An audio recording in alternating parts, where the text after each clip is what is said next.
Searching podcasts for Dave, and one more time. They tell me this is the lost episode of Dave and Juan. Doesn't seem lost to me. It's right here. I mean, they never put it out because of this hurricane last year, but the dang thing was never lost. Well, those two fools are taking this week off. Unfortunately, we aren't able to escape them, because they found the dang lost episode that was never lost. Here it is. This is Dave and Juan. Oh!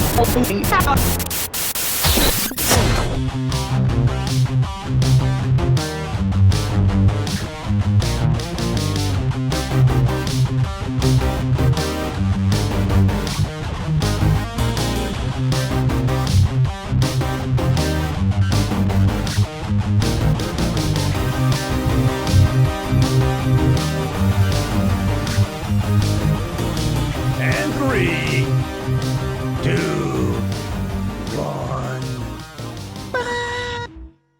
Yay! We spent a lot of money on the sound effects there. That's right, man. That's right. What's up, man? Not much. Hey. Just watching the weather. Again, I know. We're going to get into that. Hello, everybody. How you doing? I'm Dave. I'm Juan. And this is Dave and Juan. Motown. That's right. Bring it up. There we go. That's right. Now it's time to settle and get to work. Yeah. We're doing this on our normal evening. We normally do this on Thursday evenings. And it airs on Monday, which so we're hoping that most of the target market has power. Yeah. By the time this happens, because as we do this, it's they're tracking, I guess, what will be. Yeah, is it? I don't think is it a well, as we do this, I'm sure. So anybody watching this is going to probably be, man, what you talking about? That thing, a category 3. Okay. Right now, as we do this, it's a tropical storm. It's called Ida.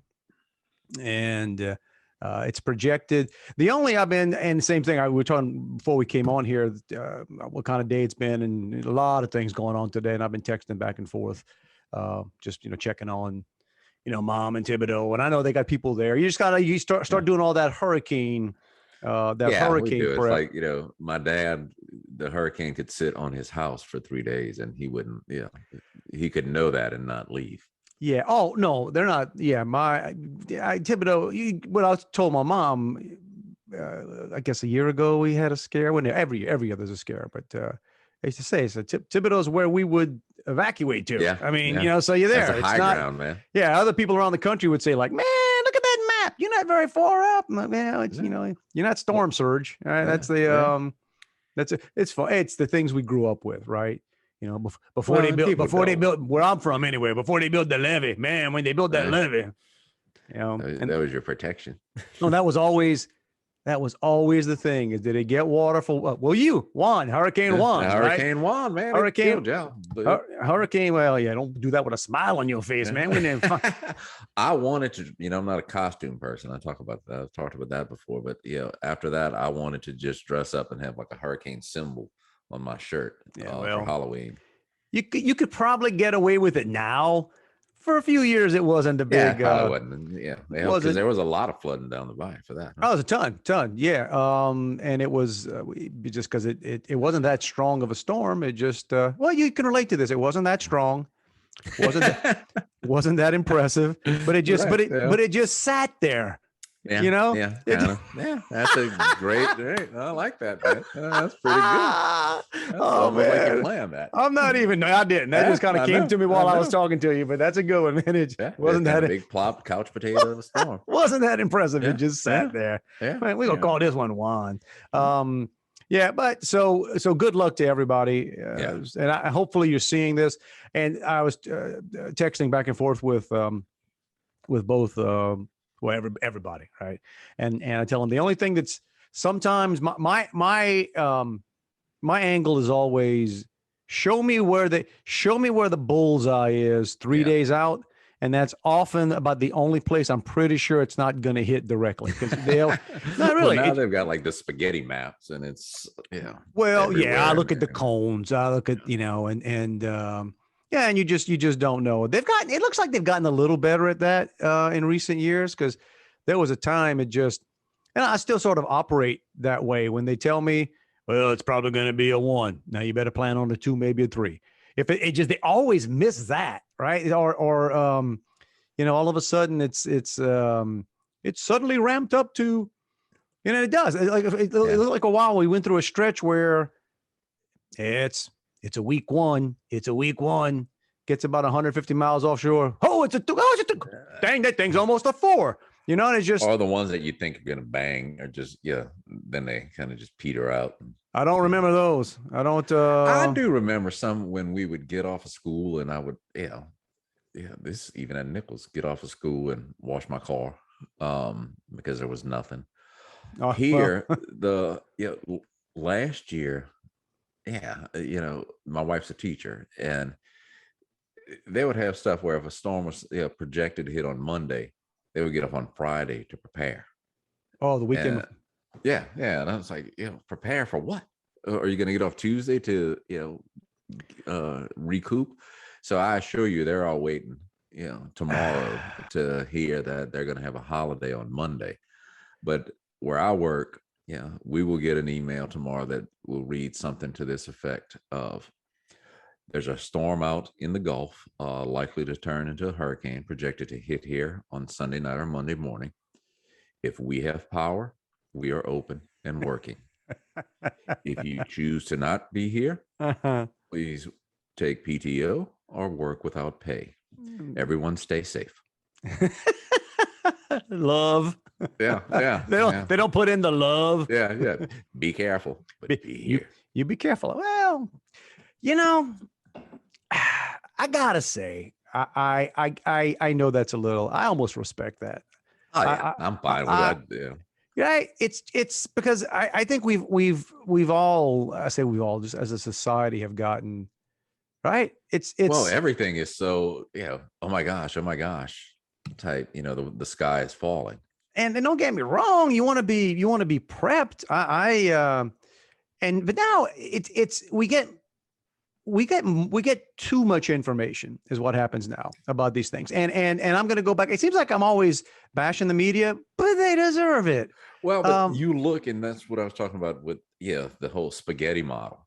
Now it's in order to make ongoing newscast about a pending storm. All right. We'll get, okay, here's the British model. Here's the Canadian model. Here's the New Zealand model. You always got that drunken model that's going somewhere else altogether. You always get that. It's always like, they ought to just call that's the wild hair model right there. Yeah. So everybody else in the world thinks this is happening. And they got this. Yeah. If the earth gyrates or something, that's where it's gonna go. But, but it's a chance.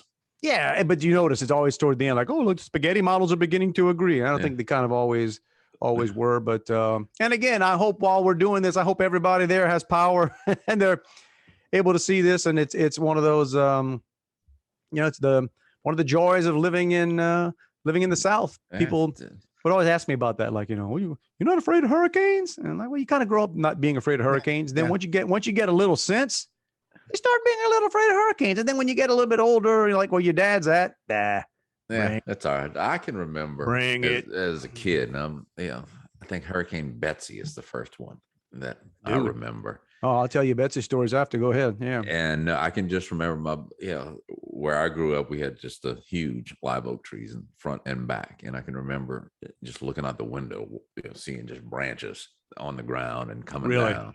Yeah. Really? Okay. That was, so, and that's that. And so think about that. You're in Pankerville, right? Mm-hmm. There's a little ways now, granted. Right. Well, but here's the deal. Here's what's so funny about growing. It's 60 miles from where you grew up, so that's a big distance over land. It's a distance, but it's not when a storm's that strong. Yeah. Okay, so here's my thing. So you are a little bit older than me. I was 1 month old when Betsy hit. When Betsy hit. When it came, they claim it came right up by Lafourche. It's why, but they say it was a big storm, and it was. And I want to say, didn't recently they go back and upped it? I don't know what kind of research they do all these years later, looking at things, saying it was, because they always said it was a category 3 or category whatever, and it might have been stronger. But I know anybody that was around said it was the worst thing. But so the stories my mom and dad would tell me, so I'm 1 month old and they evacuate to Cutoff. Okay. You love that. Left Galliano, went to Cutoff, but that was more when you would stay with family. Somebody who had a brick house. No. Didn't have any brick. We didn't have, dude, we come from the working Martins. We don't, I don't know who owned the first brick home in our family, but it wasn't us. So you would stay with your family, just everybody together. That way, if something goes right. So they were staying in this tiny house with relatives, and my dad told the story forever. Like it was just, it's hard to imagine. It was awful, right? But he said in the middle of the storm, they heard a thud, just something serious hit the roof of the house, right? And okay, it didn't come through or whatever. They didn't know if it was a tree, didn't know whatever. And I don't know if it was during the eye, because everybody's got their stories about you go out there during the eye, wives' tale. Oh man. But later it was a boat anchor. Yeah. It was a boat anchor. Now I don't think like a massive, not like but like a sizable anchor that you might for a fishing boat, like right. You know what I'm saying? Everybody hears boat anchor, they think the big Popeye tattoo. No, but right, a heavy piece of metal. So I guess it was a tornado or something that had picked it up, and then they were without power for a month. So they told the stories of going back to Galliano. Thankfully, the house was not destroyed or anything. And every day they'd go to the ice plant. There was an ice plant where you go get in line and get ice to keep the baby formula and stuff. Yeah. Now, granted, I'm glad I was 1 month old, because I don't, but they said, oh yeah, your first, the second month of your lives basically you slept in front of a screen door at night. Because no AC. Those of you outside of Louisiana, it's still kind of warm in September, y'all. It's yeah. Dude, I can tell you a story about heat. This is gonna be the old man version of bruh. Let's talk about the weather. No, we'll go back to the hurricane. We're talking about heat. I was almost embarrassed, and I posted a picture that you saw. Let me just pause right there. That's a news flash right there. Oh, for you to be almost embarrassed, dude. Now you got my interest, because for you to almost be embarrassed that's a feat. It takes a lot. But Southern University Athletics is one of my clients, and they're trying to do a kind of branding in the football stadium. And so I've been out there a few days in the past week. Last Friday was the first day that I went, and I was walking all around that football field at about noon. Oh yeah, I did see that. I did see a picture you put. Yeah. But then I had to walk all the way to the top of the stadium, like up the bleachers.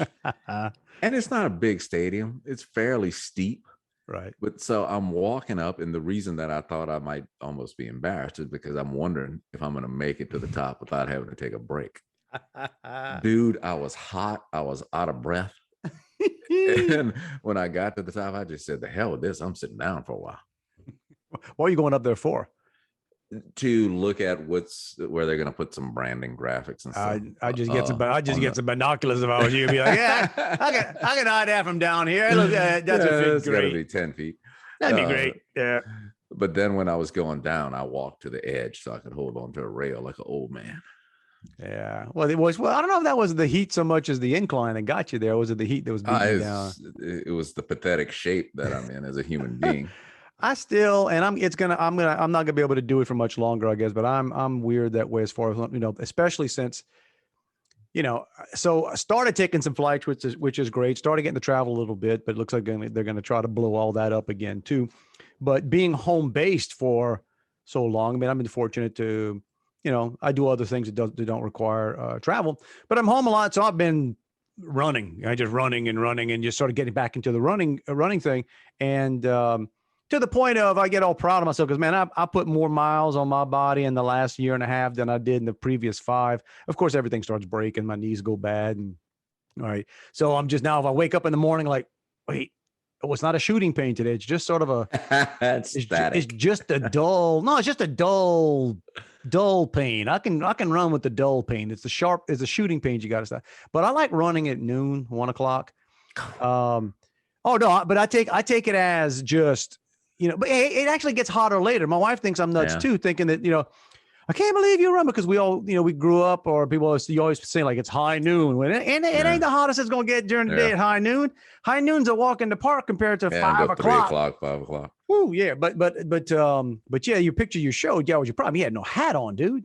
The heck are you doing out there without a hat? I run, and I should find this. I mean, I don't even care. We joked before about what was great about back when we had a minivan. Minivan's great because you just stop caring about, you don't got to care about what you look like because you're driving a minivan. Ain't nobody, checking you out. You're in a minivan. But I'll go run at the track now, and I wear long sleeve. I look like a yard worker. Like you never see, I got wear the long sleeve shirts and a floppy hat. I heard floppy hats are cool. Dude, that's a game changer. I mean, I can't believe, I'm embarrassed as I'll get out that I was in my 50s before I don't even know what came over me one day when I put a floppy hat on to do something. I'm like, it's like I got air conditioning out here. Get that sun off your ears, man. Large though, man. Get you a large floppy. Well, maybe so. So. We'll see. That's a general thing we should just train people. Like, listen, drive by and look at those yard crews. Look at what long those sleeves, yard crews are wearing, man. Face mask, everything. They're doing that, and then some of them, I guess, have hats. The young guys wear hats. The ones with more sense, you put on something that you start taking the sun off your ears, and if you get a little bit of your Sahara hats, right? Those things that flap. Oh, I don't run with those. I haven't quite crossed over and got one of those Yvonne Lendl circa 1982 hats. Look that up. Hey, I remember. I know what you're talking about. You know what I'm talking about? Yeah. But yeah. So, So okay, we're all guys. Talk about the storms. Talk about the heat. The hurricanes. Next week I'll show up with a floppy hat on for the podcast. I think I might put this on pause and go find one for you. But this is well, the other thing which kind of tied to it was back in the radio days. And that was the only thing that ever got me concerned. I wasn't worried about reading the news because sometimes, especially when I first started doing a KLEB AM and even for a while doing KBAU, where I had to read, I'd either read the news or especially weather. And there was a storm. And you had the coordinates. Now, granted, some people could be watching, Channel 4, Channel 6, Channel 8, whoever, but then they would, a lot of people would listen to you for the coordinates. And so make sure you got those things right. And you knew when they were going to be, you have to tell people, and, the new coordinates are going to be coming out at 4 o'clock.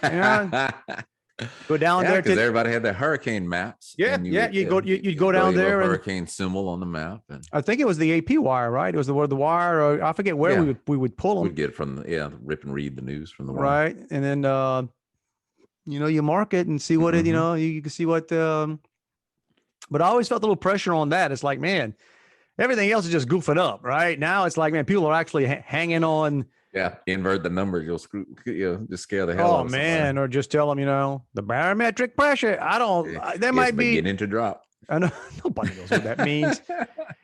All I knew was, the more it dropped, that was a bad thing because they told you, oh, man, the pressure's dropping. Okay, I guess that's rough. But then you would, when we were young, the master was Nash Roberts. Nash Roberts, man, Channel 4. With all shout outs to, I'm sure there were other fine meteorologists back then, but nobody remembers any of them. It was Nash. Man, they used to call Nash out of retirement. Oh, yeah. Years. And that's branding, man. With his, forget that, the computer map. He just slide that board out there with his erasable marker. You got to turn on Channel 4. We got to see what Garland and Angela are going to say about that. And then they call in Nash. And the storm was always moving northwest. Yeah, he was something. I still remember drawing with the marker and stuff.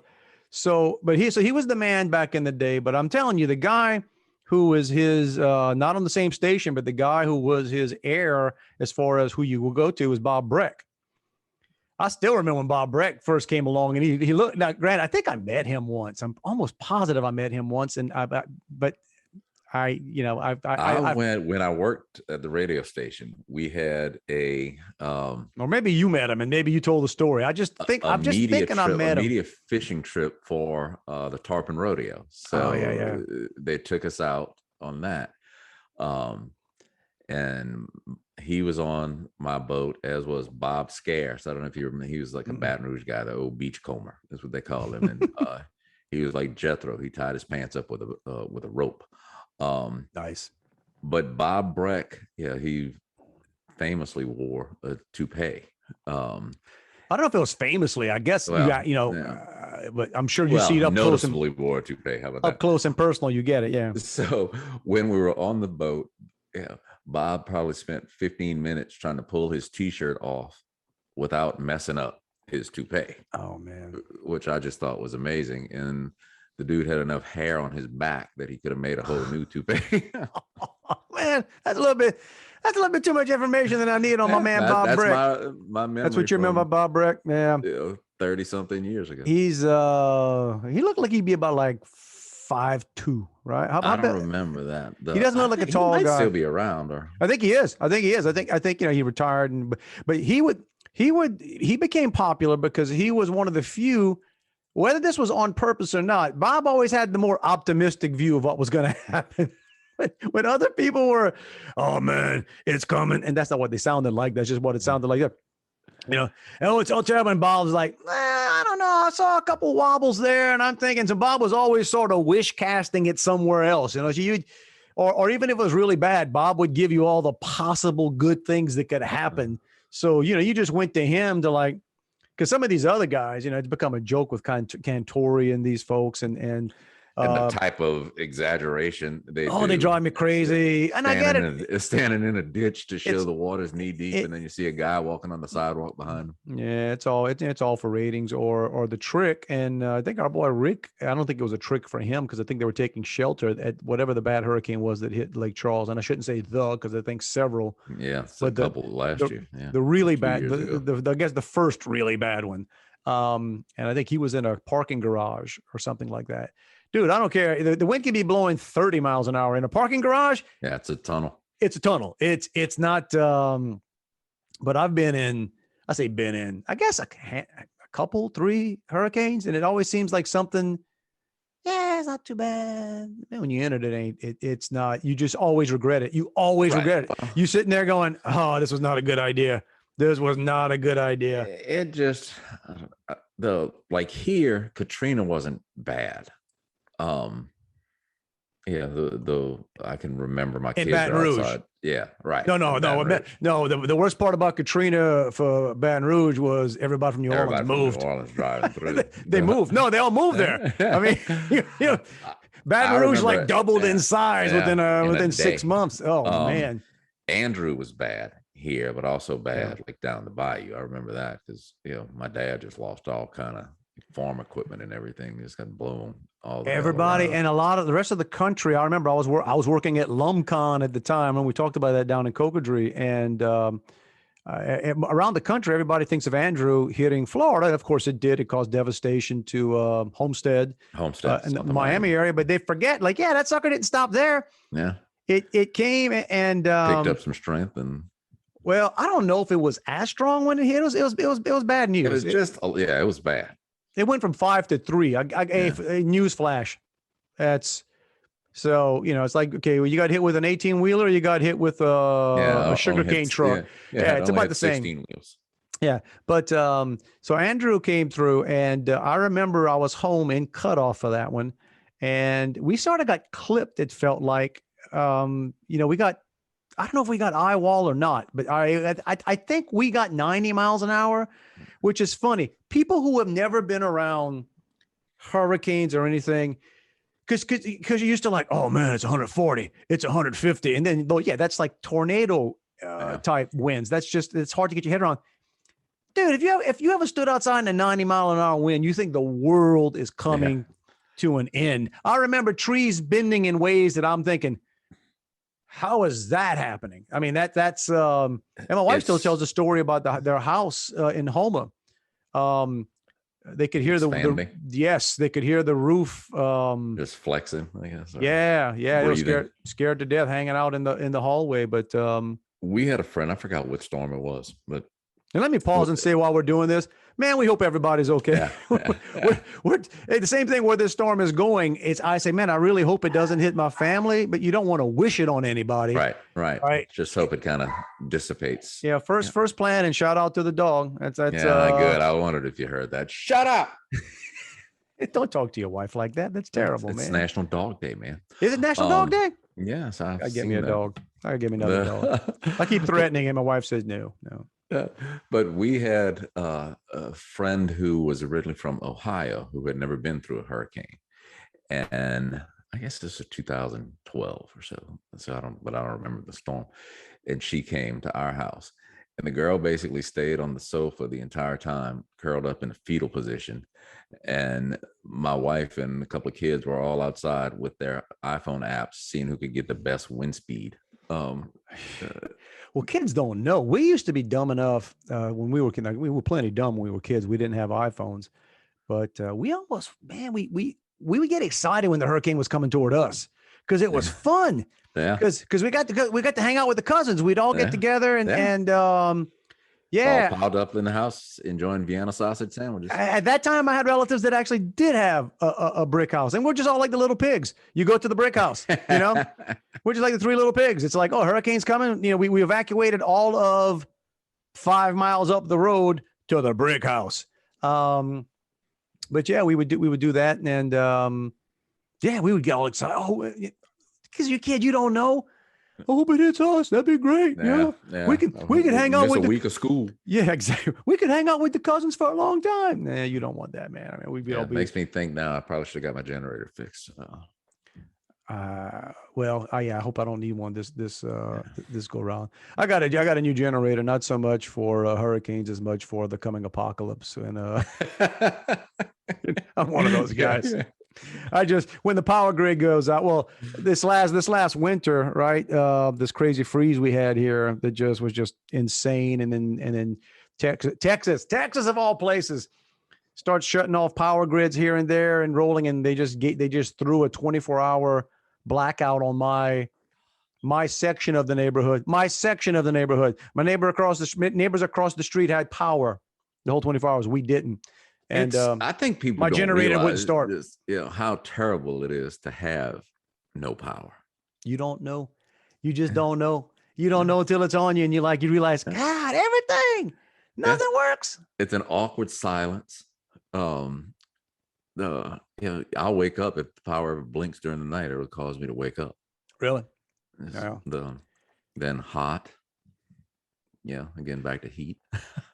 Yeah, my attitude is always try to prep for it. The best way to make sure something doesn't happen is to be ready for it. Yeah, right? It really is. Got another generator. I got 2 window units I just keep in the garage, just in case. My parents, for one storm, you talked about that. When you were after Betsy, I lost for a week. I mean, for a month. My parents lost, I think, for 6 weeks after Hurricane Ivan. And there was just a lot of stuff down, and Pankerville is not high priority for the power companies to get stuff. The governor's not calling in. Hey, we need the power up in Pankerville now. Yeah. Highway 1 and Seminole Street. Could you make that happen? You're one of those. You got a Seminole Street? Oh yeah. Well, I'm serious. I love that. Seminole Street. Man. I love that. My brother-in-law, my wife live on their name street too. It's like, oh, that's nice. Not too long ago. I don't know if I was at one of my son's places or he had it here, but they had the Seminole Street sign. And I said, tell me you didn't take that from next door to Graham's house. Oh, I think and blamed it on the other brother. It's like, that's great, stealing signs. Did it get replaced? I'm sure it did. Yeah. Take another one. They got no power. They'll replace signs. The power's just not a priority. We had a sign here. There was an auction at the elementary school that my kids went to right down the road years ago. And for whatever the fundraiser was. And one of the things they you could buy was there's like a traffic circle in front of the school. There was a sign, they named it. You could just buy the sign for the whatever the thing, the for the year. You put whatever name you want on it. Right. But it would change every year. So that year, I must don't make know. it hard on the mailman. There's no mail that goes to that thing, right? It's not, that's not the school address. That's just a little circular drive, but it's right there on the street. So you drive by and you'd see it. It looks like a street. So I'd gotten it that year, and it was, I think we called it Abe and Jesse Avenue or something like that. And then for whatever reason, stuff happened. They didn't have that fair for the next year. Oh, so and wait. And then my kids were out of the school, and then they forgot that that's what they did. So they forgot that they would auction off because new people came in, new PTA and all this other stuff. So, man, that street was Abe and Jesse Drive for 5, 6, 7 years longer. It was like, and I was loving it. I'm like, man, it's the best money I ever spent. Might have to Google it, see if it's showing up on maps. No, but here's what happened.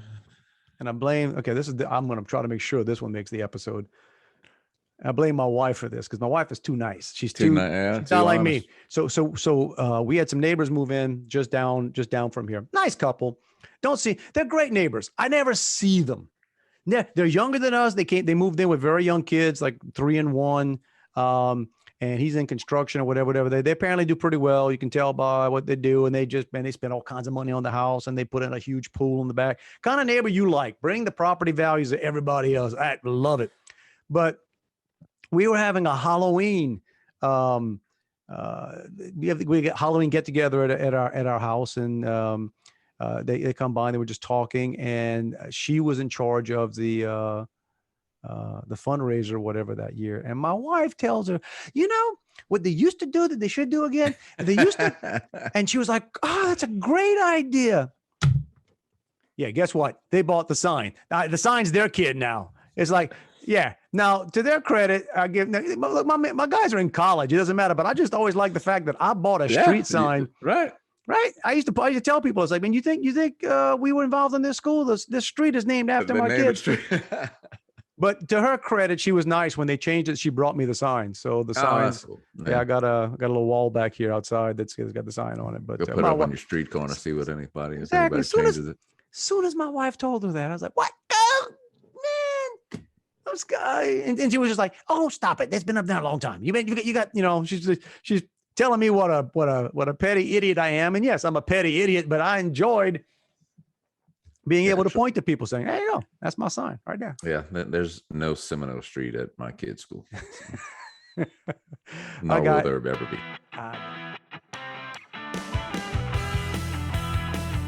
So I saw you were, primo seats at a show, a comedy show recently. Yeah. So Brian Callen is, I love him. I wanted to see the guy. He's one of these guys, you say his name, a lot of people don't know who Brian Callen is. If you look at his, there was the IMDb, whatever it is, like he's been he was in The Hangover. He was in the movie The Hangover. He was in, he's in some TV shows. He's got a big podcast called The Fighter and the Kid. He's one of those guys who you don't know until you see him, and then say, "Oh yeah, I know." Real tight with Joe Rogan. He's been on Joe Rogan forever. Him and Joe Rogan do hunting trips and films and stuff. So anyway, top notch, great, good. It's the Houston Improv, which is not a huge place. They probably put a few hundred people in there, and I was excited because I'm still excited about going out. So I was okay. Let me get a table. Let me get a little table for 4. We get there kind of early with some friends, and I tell the guy, I said, "Can I get?" I think it's our section is, sort of first come, first serve for the section I was in. Said, "Can you put me near this?" So they put us on the stage, man. I mean, like my arm. In fact, I wish I would have got a little bit farther back because I'm literally watching the show looking up. Right. Part of me is thinking, man, I guess there was like several comedians. I'm thinking, hope none of you guys spit when you talk because it's going to get awkward. But it was good. It was good. He even referenced me and my friend Sajeev, in a joke where he's looking right down like, I don't know this guy and I don't know this guy, but let me tell you. This guy's never called that guy to find out how he's feeling. He was just talking about men and women and how we process things. Manly. Well, we were there with our wives too. So, so the show was fantastic. But my friend Sajeev was maybe funnier than anything I saw that night because he's a naturally funny guy, and I hadn't seen them in a while, and it was just really fun catching up. And like I said, he's hysterical. But he's a guy. He did financial advisors. That's sort of his business, right? He does. And with all the COVID stuff that went on, and I can't really. But most of his business was going into people's homes. He had certain clients that he dealt with, and a lot of them are older, and it's what you do. But he got all messed. He couldn't, so he's bored. Like he's either talking on the phone or, so he just decides, I need something to do. I'm gonna get a job. And he's a guy who can fix everything. I mean, I think he's done wiring. He's a friend, like we do in Boy Scouts. He's done wiring in our house. Mm-hmm. He builds things. He's just one of those guys, right? He's not Cajun, but he could be an honorary Cajun. Dude can do everything. He's a project guy. Well, he took a job working at Lowe's. Dude, that's like my dream job. No. Well, it would sound like it wasn't dreamy to him. He wasn't, but oh man, listen. Part of me wanted to just say, God, you got to write a book on this. Just the stories he's talking about. Because there's a guy, he's young. He's a little younger than me, I'm sure. He's probably, I'm going to guess he's upper 40s, maybe upper 40s, around 50 or something. Yeah, that's a little younger than you. Yeah, a little bit. That's a little bit. It's a lot younger than me. It's a 10 to 15% reduction in age. But he's telling stories about working there and the ridiculousness and some of the stuff. And again, working for a big corporation, and they just, I guess they're hard up for employees and stuff. And he's telling these stories about, man, this generation, because there's a guy that works hard, knows what he's doing, super smart. And that's not a lot of what he's working with. And he's talking about like different generations and the younger. And he goes, man, he's like, we're doomed. He starts, and he told me some stories on this guy.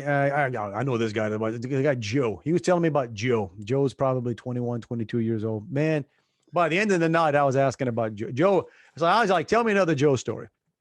Tell me another, just about, and one that just stuck with me. He says, Dave, let me tell you about this generation and about how much they respect rules or time. And we get a 15-minute break.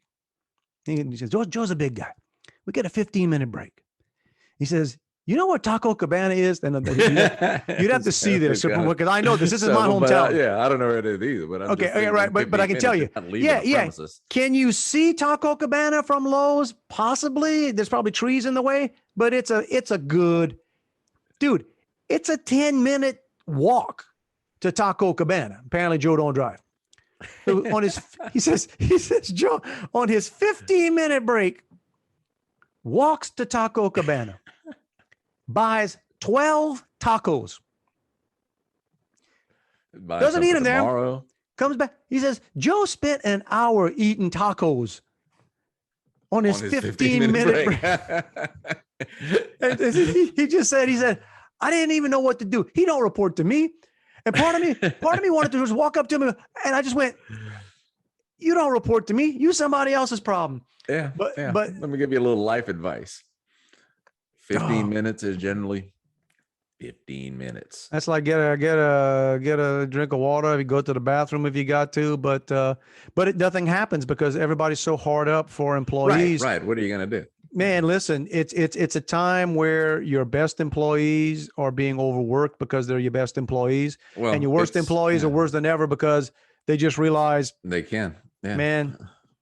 We had a guy, I think he was fairly new and worked in the shop, and he was operating it's a print facility. So he's operating one of the not a printer, but one of the machines that work with stuff. And the guy, his boss said, hey, I need you to pick it up. Pick up the pace. And he said, well, this is as fast as the machine goes. And he said, no, I mean you. And the dude quit. Like, how dare you tell me to go faster? Well, they did you a favor, or maybe not. It's you just hope. I don't really wish anything bad on anybody, but things come around, man. Things come around, or maybe they don't. Maybe I'm that way. No, but it's we had a guy working with us, and his job basically was to push a button to start a machine, and he'd switch out the job, the order, and that's all he did all day. Push the button, and he'd complain if it took too long for this thing to get processed. And I think you're here all day doing the exact same thing, whether it takes you 2 hours to do one project or 10 minutes. You're just doing the exact same thing. So you're a time puncher. You're a clock puncher. What's the difference? Well, it's like anybody, and we've said this before, anybody who does nothing but complain about how busy they are, Ain't busy. They ain't busy. Yeah. They ain't busy. Yeah. It's like they're trying to convince themselves. Yeah. Along what's with the saying? If you want to get something done, find the busiest person in the room. Somebody the other day was, I'm not gonna give names, but somebody I know well. Their boss is talking about work-life balance. Oh my God, that's so funny.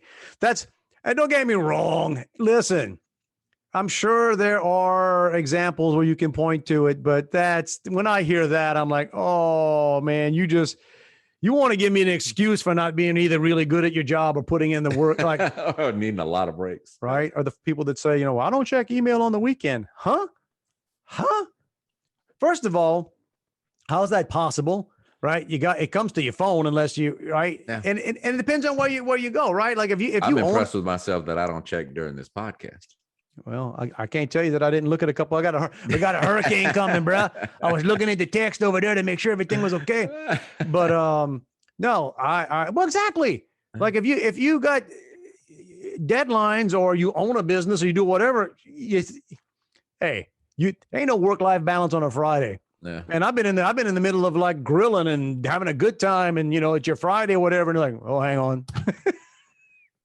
Yeah, I got a call from a client on Saturday, saying, "Can y'all get this done today?" I said, "Oh man, I don't have anybody to get it done today." And he said, "I need it up this weekend." I said, "Well, I guess I'll go do it tomorrow." There you go. You didn't fall off. You didn't fall off the ladder this time and bust yourself up, huh? No. This is all on the ground. But that was my well-balanced weekend. And about that time of the week, man, push the button. Let's see if it's stuck to the what are we recording on this time? The CD. We're doing all these on CDs this week. I thought we were still on Betamax. Yeah, we're gonna burn it to CD. That's when we were high tech. I'm gonna burn it. I'm never gonna forget the first time I burned a CD on my Dell computer. It might have been a Gateway. I had to go buy, because my original computer didn't even have a CD drive, so I had to go buy one. I bet you I got sleeves of CDs, blank CDs and DVDs around here. I did. Yeah, I remember I was so proud of myself when I did that. And I got a closet right over there full of CDs, full of albums, full of cassettes. Hang on to the albums. Everything else is albums. Where's that? We were closing, and there you go. You did it. That was me. My bad. So we're going to see. We kind of hope it did. Hey, we love hearing from you. And if you don't want to do it on social media where everybody can see it, if you just want to reach out to us directly, it's Dave and Juan at protonmail.com. Love getting them, love reading them. And if you got something worth talking about, we probably will. Where else can they find us? We're all over social media. We're on Facebook, on YouTube. That's where you can subscribe to the channel and see this video and all of the others.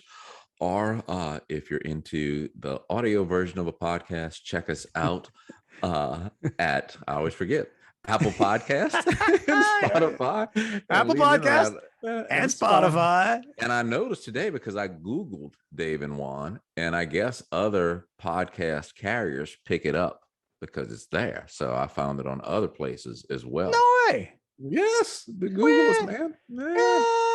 Getting paid for that? Yeah, well, what the thing getting paid for this? That's why we do it.